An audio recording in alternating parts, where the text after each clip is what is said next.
इस वीडियो में हम लोग सॉल्व करेंगे एनसीईआरटी के एक्सरसाइज 6.3 का question number 18। A rectangular sheet of tin का एक रेक्टेंगुलर शीट है 45 सेंटीमीटर बाई 24 सेंटीमीटर, यानी कि जो लेंथ है शीट की वो 45 सेंटीमीटर है और ब्रेथ है 24। Is to be made into box without top. उससे आपको बनाना है एक बॉक्स विदाउट टॉप, मतलब टॉप नहीं रहना चाहिए उसमें।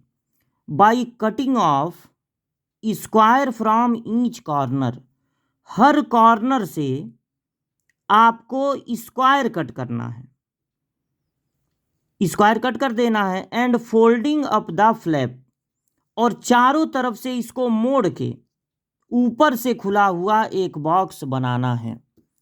What should be the side of square, तो ये जो स्क्वायर आप कट कर रहे हैं, कट ऑफ, उस स्क्वायर की साइड कितनी होनी चाहिए, so that volume of box is maximum.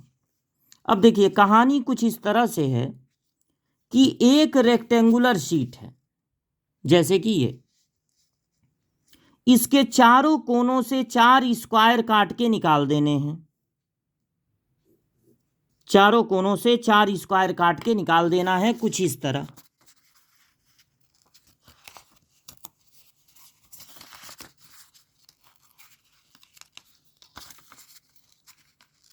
चारों तरफ से हमने ये काट के निकाल दिया, यहां तो खैर फाड़ के निकाल रहे हैं, तो काट के आपने निकाल दिया और फिर इनको फोल्ड किया, जैसे इधर फोल्ड कर दिए, इधर भी कर दिए, चारों तरफ से फोल्ड कर दिया आपने, इधर भी इधर भी, और इस तरह से ये खुला हुआ, ऊपर से खुला हुआ बॉक्स तैयार हो गया। तो आप देखिए इस तरह से चारों तरफ स्क्वायर कट करके अगर आप एक बॉक्स बनाते हैं तो वो जो बॉक्स होगा वो एक क्यूबॉइड होगा, जो बॉक्स तैयार होगा ऊपर से खुला हुआ वो एक क्यूबॉइड होगा। तो हमको यही पता लगाना है कि ये जो स्क्वायर हम कट कर रहे हैं चारों तरफ से, उसकी साइड कितनी होनी चाहिए। तो सबसे पहला काम कीजिए, let side of square be x centimetre. जो स्क्वायर ये काट के निकाला जा रहा है उन स्क्वायर की साइज है x सेंटीमीटर, उसकी जो साइड है वो 1 सेंटीमीटर की है। और ये भी बता दीजिए कि the box will be a cuboid, जो बॉक्स बन के तैयार होगा वो कैसा होगा, एक क्यूबॉइड होगा। आपको इस बॉक्स के वॉल्यूम को करना है मैक्सिमम। अगर बॉक्स के वॉल्यूम को मैक्सिमम करना है तो वॉल्यूम फंक्शन का काम करेगा। फंक्शन यहां पर क्या होगा, उस बॉक्स का वॉल्यूम, और चूंकि वो बॉक्स है क्यूबॉइड इसलिए उसका वॉल्यूम होगा length into breadth into height. तो अब आपको ये सोचना है कि वो जो बॉक्स तैयार होगा उसकी लेंथ, ब्रेथ और हाइट कितनी होगी।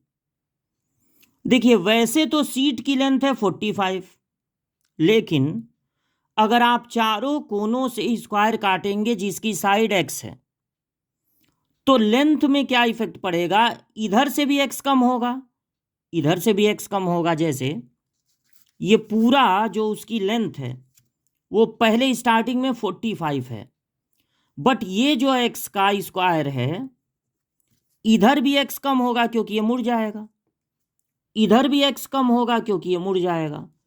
तो जो बॉक्स तैयार होगा उसकी लेंथ होगी 45 में 2 बार x माइनस होगा। और ठीक इसी तरह अगर ब्रेथ है 24 तो जब दोनों तरफ से फोल्ड करेंगे तो x इधर भी कम होगा और x इधर भी कम होगा। तो 24 में से 2 बार x कम होगा, यानी 24 माइनस 2x हो जाएगा। और हाइट देखिए, अगर आप स्क्वायर कट कर रहे हैं जिसकी साइड है x और तब फोल्ड कर रहे हैं, तो जो स्क्वायर की साइड है x वही इस बॉक्स की हाइट का काम करेगा, उसको नहीं डबल करना है। लेंथ में 2x इसलिए माइनस हो रहा है क्योंकि दोनों तरफ से x कम हो जा रहा है। ब्रेथ में भी दोनों साइड से x कम हो जा रहा है, लेकिन जो हाइट है, हाइट वही x सेंटीमीटर, इसकी हाइट का काम करने लगेगा, तो हाइट होगी सिर्फ x। तो length 45 minus 2x, breath 24 minus 2x, और इंटू हाइट का मतलब हो गया x। जो फंक्शन है उसकी एक खासियत होनी चाहिए, जब हम मैक्सिमा मिनिमा के क्वेश्चन में फंक्शन बनाते हैं तो उसमें एक ही वेरिएबल होना चाहिए। यानी ये वाला फंक्शन ठीक है क्योंकि इसमें एक ही वेरिएबल है x। अब आप इसको फंक्शन मान सकते हैं fx। जब मैक्सिमा मिनिमा में फंक्शन बन के तैयार हो जाए तो हमको दो दो बार करना होता है डिफरेंशिएशन। अब यहां पर आप देख रहे हैं तीन चीजों का मल्टीप्लाई है, दो दो बार करना है डिफरेंशिएशन, टाइम बहुत ज़्यादा लग जाएगा, इसलिए आप तुरंत डिफरेंशिएशन मत कीजिए, पहले इनका आपस में मल्टीप्लाई कर लीजिए। तो 45 और 24 का मल्टीप्लाई होगा, 24 में 45, 5 4 जा 20, 2 बचा, 5 2 जा 10 और 2 12, 4 4 जा 16, 1 बचा, 4 2 जा 8 और 1 9, तो हो गया 1080। 24 का 45 में फिर 24 2 जा 48x, फिर माइनस 2x का तो माइनस 90x, और माइनस माइनस का इंटू प्लस हो गया 4x स्क्वायर। अभी इसमें x से मल्टीप्लाई करना है, तो ये हो गया 1080, फिर x का मल्टीप्लाई, ये दोनों ऐड हो जाएंगे, माइनस 8 और 9 और 4 13, x है लेकिन इस x का मल्टीप्लाई होगा x स्क्वायर हो जाएगा, ये हो जाएगा 4x क्यूब। अब जब फंक्शन बन के तैयार हो गया तो इसका हम लोग कर लेंगे दो दो बार डिफरेंशिएशन। पहली बार डिफरेंशिएशन करेंगे, सिर्फ x का डिफरेंशिएशन होता है 1, यहां पावर से इंटू, तो 8 2 जा 16, 1 बचा, 3 2 जा 6 और 1 7, फिर 2 1 जा 2, पावर एक कम, प्लस पावर से इंटू यानी 4 3 जा 12, पावर एक कम। अब दोबारा डिफरेंशिएशन करेंगे, कांस्टेंट का डिफरेंशिएशन हो जाएगा 0, यहां पे होगा सिर्फ x का डिफरेंशिएशन 1, तो माइनस 276, और प्लस ये पावर से इंटू 24, पावर एक कम। जब मैक्सिमा मिनिमा के क्वेश्चन में दो बार डिफरेंशिएशन हो जाए तब हम लोग पता करते हैं क्रिटिकल पॉइंट। ये क्रिटिकल पॉइंट क्या होता है, देखिए जब किसी फंक्शन का ग्राफ प्लॉट होगा तो ऊपर उठता हुआ ग्राफ अगर अचानक नीचे आने लगे, ऊपर उठता हुआ ग्राफ नीचे, या नीचे गिरता हुआ ग्राफ अचानक ऊपर उठने लगे, तो ऐसे पॉइंट को कहते हैं क्रिटिकल पॉइंट। क्रिटिकल पॉइंट पे अगर कर्व का, ग्राफ का टेंजेंट ड्रॉ कीजिए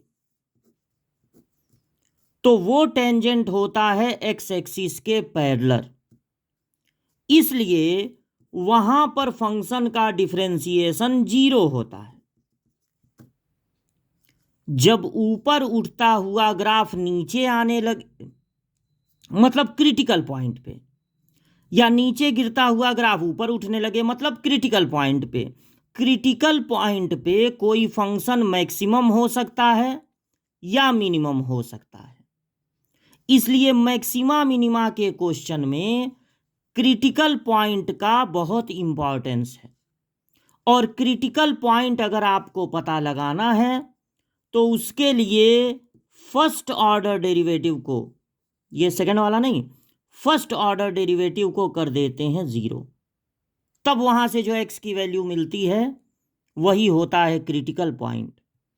तो इसको नोट करते समय सबसे पहले एक्स स्क्वायर वाला नोट कर ले रहे हैं, फिर एक्स वाला, फिर बिना एक्स वाला 1080, देखिए ये सब 12 से डिविजिबल हैं, तो 12 से डिवाइड कर दें ताकि नंबर कुछ छोटे हो जाएं। 12 2 जा 24, 3 बचा 12, 3 जा 36, और 12 9 जा होता है 108, तो ये हो गया 90। अब ये है क्वाड्रेटिक। दो ऐसे नंबर खोजिए जिनका मल्टीप्लाई करने पे 90 आए और प्लस करने पे 23। तो 90 कब कब आता है सोचिए। 18 5 जा 90, अगर 90 है तो सबसे पहला 9 10 जा 90, उनको ऐड करने पर 23 नहीं आएगा। 18 5 जा 90, उनको ऐड करने पे 23 आएगा। तो इसको ब्रेक कर दीजिए 18 और 5 में, दोनों माइनस में रखिए क्योंकि दोनों ऐड होके तब -23 हो जाएंगे। पहले दोनों में कॉमन है x, फिर कॉमन है 5, माइनस के बाद ब्रैकेट लगेगा तो साइन बदल जाएगा। अब x -18 दोनों में से कॉमन बचेगा x -5। दो चीज़ों का प्रोडक्ट 0 है तो एक बार पहले वाले को 0 करेंगे, एक बार दूसरे वाले को। यहां से x की वैल्यू मिलेगी 18 और यहां से x की वैल्यू मिलेगी 5। यहां पर 18 जो है वो पॉसिबल नहीं है, 18 इज नॉट पॉसिबल, क्योंकि देखिए जो सीट आप लिए हैं स्टार्टिंग में टिन का सीट, उसकी लेंथ है 45, तो इधर 18 और इधर 18 कम तो हो सकता है, लेकिन ब्रेथ है 24, केवल ब्रेथ कितनी है 24। तो आप ये बताइए अगर 24 ही ब्रेथ है तो इधर 18 और इधर 18 दोनों तरफ से 18 18 फोल्ड कर सकते हैं, 18 18 36 हो जाता है। 24 में 36 कैसे मिलेगा आपको? तो 18 पॉसिबल ही नहीं है, यानी कि जो 5 आया है वो वैल्यू हो सकती है। लेकिन अगर 5 क्रिटिकल पॉइंट है तो क्रिटिकल पॉइंट पे फंक्शन केवल मैक्सिमम थोड़ी ना होता है, मिनिमम भी हो सकता है। तो अब ये कौन बताएगा कि ये जो क्रिटिकल पॉइंट मिला है उस पर फंक्शन मैक्सिमम होगा कि मिनिमम? ये बताएगा डबल डिफरेंशिएशन। जब आपको क्रिटिकल पॉइंट मिल जाएगा 5, तो आप इस पर देखेंगे डबल डिफरेंशिएशन कैसा आ रहा है, पॉजिटिव कि निगेटिव। डबल डिफरेंशिएशन में -276 है और प्लस यहां 5 रख देंगे तो आएगा 120। -276 प्लस 120 निगेटिव होगा कि पॉजिटिव? निगेटिव होगा। डबल डिफरेंशिएशन के निगेटिव होने का मतलब है कि फंक्शन निगेटिव होने का मतलब डबल डिफरेंशिएशन के कि अब जो ग्राफ है वो नीचे आएगा, निगेटिव मतलब नीचे आएगा, तो वो पॉइंट हो जाएगी मैक्सिमम की। जब जब डबल डिफरेंशिएशन निगेटिव आए, उल्टा होता है, तब तब फंक्शन होगा मैक्सिमम। यानी जो आपको आंसर देना है वो आपका आंसर है 5 सेंटीमीटर। यानी जो कॉर्नर से आप स्क्वायर कट करके निकाल रहे हैं उसकी साइड 5 सेंटीमीटर अगर आप रखेंगे तो जो बॉक्स तैयार होगा उसका वॉल्यूम मैक्सिमम होगा। तो ये इतना और ये है इस क्वेश्चन का सॉल्यूशन।